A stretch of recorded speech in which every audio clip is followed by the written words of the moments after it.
নতুন একটা ভিডিও নিয়ে। আর যেদিনকার ভিডিওটা এটা সেদিনকে ছিল হচ্ছে বিশ্বকর্মা পুজো, মানে বুঝতেই পারছো অনেক দিন বাদেই ব্লগটা এডিট করে দিচ্ছি। আসলে আমি একদম সত্যি কথা বলছি, সেটা হচ্ছে আমার একদমই ব্লগ করতে বা কিছু করতে ইচ্ছা করছিল না। রোজ সকালে উঠছিলাম, অফিস যাচ্ছিলাম, অফিস থেকে ফিরছিলাম এইরকম।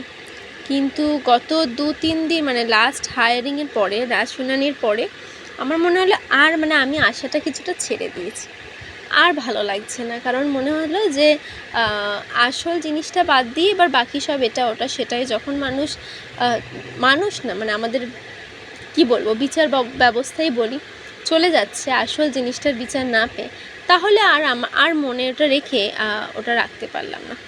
তো সেই জন্য তারপর থেকে ভাবলাম ঠিক আছে, সমস্ত দিকেই আমি খুব হ্যাম্পার করেছি, নিজের শরীরের দিকেও একদম খেয়াল রাখছিলাম না, মানে একদমই ভালো লাগছিল না। তাই ভাবলাম যে না, আমি একদম এবার আবার ব্লগ দেওয়া বলো বা আমি নিজের খেয়াল রাখাগুলো করবো। হ্যাঁ, তো সেই হিসেবেই এই ব্লগটা মানে ভিডিওগুলো অনেক দিন আগেই হয়েছিল, করেছিলাম যতটা পেরেছিলাম, তারপরে আর কিছু এডিট করা হয়নি। তো আমি ভাবলাম আজকে বসি।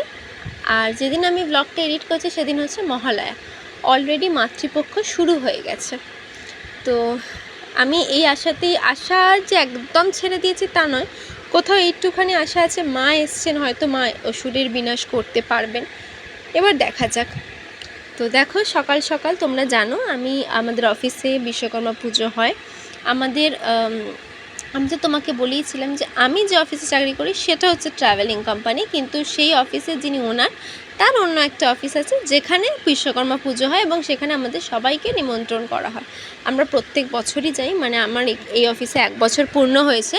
তো গত বছর আমি গেছিলাম, তোমাদের দেখিয়েছিলাম, কিন্তু সেই গত বছর না আমাদের কোম্পানি মানে আমার ট্রাভেলিং কোম্পানিতে একটা বিশাল বড় ট্রিপের কথা ছিল পরের দিন, ইন্টারন্যাশনাল ট্রিপ। তো সেই জন্য সেইবারে আমি স্পেশালি যেহেতু আমার একটা নতুন অফিস, নতুন শিখছি কাজ, তো আমি সেখানে ভালোভাবে থাকতেও পারিনি, ভিডিও করতে পারিনি। কিন্তু এই বছরে সেই সব কিছুই বাধা বিপত্তি কিছু ছিল না।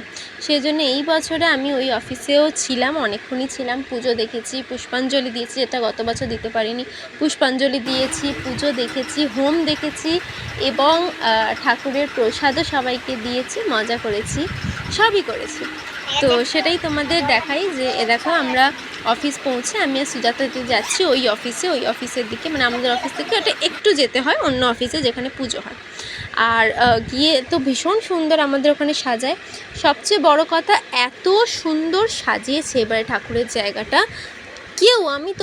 আমি জানি না তোমাদের আমি কতটা ভালো করে ভিডিওটা তুলে দেখাতে পেরেছি, কারণ জায়গাটা তো ছোট, ভিড় হয়েছিল, সেজন্য আমি সেরমভাবে প্রচণ্ড ভালোভাবে ভিডিও তুলতে, আর ওখানে কি সবাইকে যদি বলে একটু সরে যাও, গিয়ে আমি একটু ভিডিও করি, কারণ সবাই ভীষণ ব্যস্ত। আমি গিয়ে শুনলাম কয়েকজন একদম ভোরবেলা 6টার সময় এসে ফল কাটা এই সমস্ত কিছু করেছে। তো সেটা শুনে নিজেরই মনে হচ্ছিলো যে কত মানে তাদেরকে যদি আমি এখন ডিস্টার্ব করি সেটা ভালো লাগবে না। কিন্তু এত সুন্দর সিনারি করেছিলেন দাদারা মিলে, পুরো কুড়ে ঘর, এবং বললো পুরোটাই একজন দাদার নাম বললেন যে উনি নিজে তৈরি করেছেন, মানে ওনার কনসেপ্ট এবং উনি নিজে এগুলো বানিয়েছেন।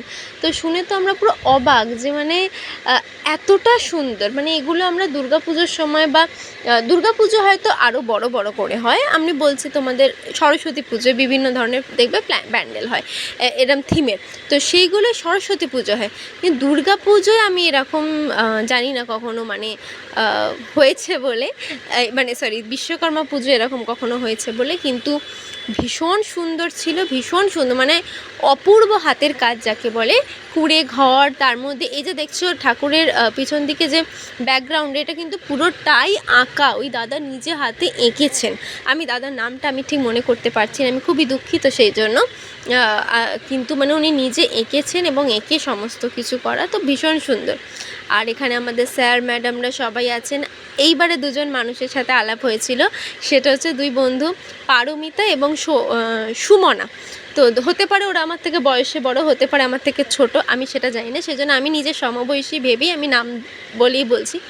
এত ভালো দুজনে, আমি তো একদমই নতুন ওদের কাছে, ওরাও আমার কাছে একদমই নতুন। মানে আমি গেছিলাম যখন গত বছর, তখন পুষ্পাঞ্জলি দেওয়া শেষ হয়েছে, ওরা বসেছিল, তাই দেখতেও পারিনি, অত কথাও বলতে পারিনি।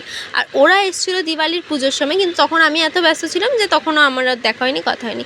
তো এইবারে যেহেতু অফিসে ছিলাম অনেকক্ষণ ওই অফিসে, তো সেই জন্য গল্প কথা অনেকটা হয়েছিল, তো খুব ভালোও লেগেছিলো, খুব ভালো লাগলো ওদের দুজনের সাথে আলাপ হয়ে, কথা বলে, সব প্রসাদ একসাথে দেওয়া, তারপরে আড্ডা মারা, ইয়ার্কি করা, গল্প করা, ফটো তোলা, তো বেশ মজা হয়েছিল।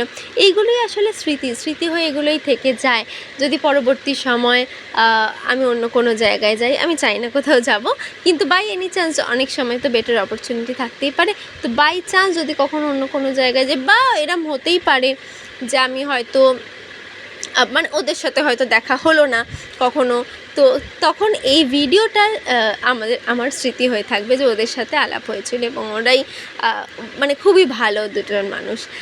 তো আমাদের অফিসের প্রত্যেকটা স্টাফ, মানে প্রত্যেক দাদা এবং দিদি, আমি সবার থেকেই ছোটো, সেজন্য সবাই আমার থেকে বড়, দাদা দিদি প্রত্যেকেই ভীষণ ভালো, ভীষণ কেয়ারিং, এবং সবাই আমাকে খুব ভালোবাসে। তো সেজন্য এই ভালোবাসাটা আমিও খুব ভালোবাসি। তো সেই দিনকে আর ভিডিও আমি তুলতে পারিনি পুজোর পরে, তারপরে আমরা সবাই সেলফি তুলতে, ফটো তুলতে ব্যস্ত হয়ে পড়েছিলাম।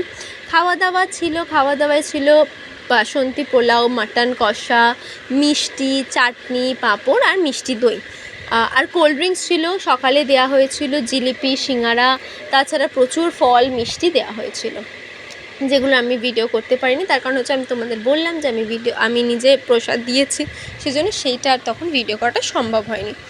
আর এরপরে আমি তোমাদের দেখাচ্ছি, এটা হচ্ছে ছোটো মামার জন্মদিন ছিল, বিশ্বকর্মা পুজোর পরের দিনই মনে হয়, ডেটটা আমার ঠিক মনে পড়ছে না।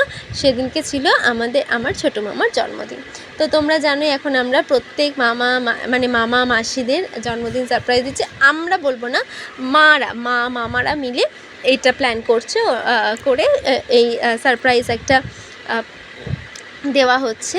তো সেই হিসেবেই সেদিনকে সবাই মিলে মারা গেছিলো, মাসিরা, মামারা সবাই মিলে ছোটো মামাদের ঘরে ছোটো মামার জন্মদিনের সারপ্রাইজ দিতে। তো এই যে দেখো, আমার গুল্লু আর ঘনু দুজনে মিলে কেক কাটছে ছোটো মামার সাথে, দুই ভাইতে মিলে। হ্যাঁ, এত মিষ্টি লাগছে দুজনকে, কেকটার থেকে তো মনে হচ্ছে ওই দুটোই বেশি মিষ্টি, মানে ওই দুটো নাকি খেয়ে ফেলতে হবে, এরম একটা ব্যাপার মিষ্টির মতো করে। আর বলে রাখি, কেকের ডিপার্টমেন্টে আমার রিয়া মামি কেকটা বানিয়ে দিয়েছিল, এবং কেক ভীষণ ভালো খেতে হয় মামির বানানো কেকটা। আমি এর আগেও এই কথাটা বলেছি যে আমার বাড়ির মানুষ বলে আমি বলছি না, আমি কখনো মিথ্যে বলি না, যদি সে খারাপ বানায় তাহলে আমি খারাপই বলবো, কিন্তু আমি সেটা বলতে পারবো না, কারণ মামি সত্যি ভীষণ ভালো কেক বানায়। এবং যদি কেউ তোমরা নিতে চাও কেক, তাহলে আমার ফেসবুক পেজ ফলো করো, আমার ফেসবুকে আমাকে জানাবে, আমি তোমাদেরকে নিশ্চয়ই জানিয়ে দেবো। হ্যাঁ, আমার ফেসবুকে মামি আছে, তো আমি তোমাদেরকে সেখানে জানিয়ে দেবো। আর এই যে দেখো, কেকটা কাটা হয়ে গেছে, এবারে কেক খাওয়ানোর পালা, মজা করার পালা।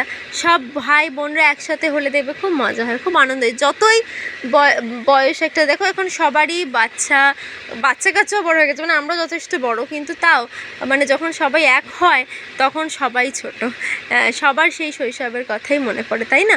আর এইগুলো স্মৃতি হয়ে থেকে যাচ্ছে। যখন আমাদের আরও বয়স হবে, তখন আমরা এগুলো দেখতে পারবো, যেগুলো হতো। মাদেরও যখন আরও বয়স হবে, তখন মারা দেখতে পারবে, মাসি, মামা সবাই মিলে। তো এটাই ছিল আজকের ব্লগ। তোমরা আশীর্বাদ করো যাতে সবাই ভালো থাকে, ছোটো মামাকে আশীর্বাদ করো যাতে ছোটো মামা খুব ভালো থাকে, সবাইকে নিয়ে আমাদের সাথে অনেক দিন খুব ভালোভাবে সুস্থভাবে থাকতে পারে।